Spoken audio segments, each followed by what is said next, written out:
I thought I had made peace with the whole passing thing so many years ago. It had gotten so bad many years ago that I had to go to a therapist because I couldn't go out of the house unless it was to work. I could go to work, but then anything else, I would get so in my head about who knew, who didn't know, that I was kind of stuck in the house. This was so amazing that by the time therapy was over, I was able to travel alone. I was able to go to restaurants alone. I was able to do anything alone. The takeaway was that sometimes people know and sometimes people won't. And it was impossible for me to know what other people knew.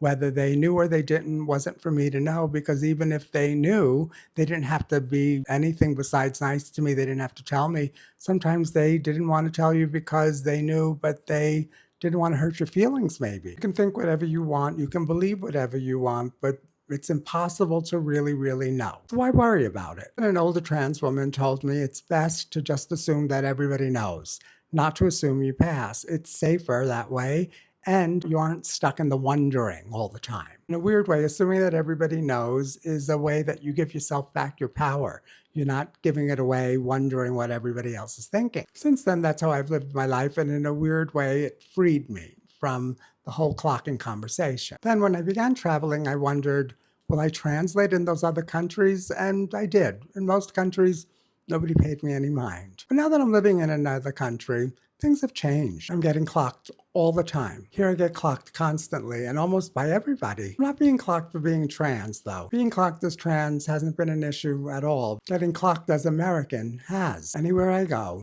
even the smallest interaction, even if it's visibly, and I don't really interact with them at all, they immediately clock me as American. I've done my very best to adapt to the local cultures, the local style. But no matter where I go, the first thing they ask is, American? Not because they don't already know, I think. I think they just want me to know that they know. I've done my best to not do all the American telltale things like smile at strangers. Oddly enough, being clocked as American doesn't feel that different than being clocked as trans. I'm not ashamed of being from the US. I am concerned, though, to be confused with the group of Americans, the group of people from the United States who are becoming less and less popular outside of the United States anywhere else in the world. When they ask American, I always quickly respond with, yes, New York, hoping that when I see New York, they understand that I'm not one of those people who believes in the things that they're against, the things that are hurting their economies, the things that are hurting the world. Let's just say there have been better times in history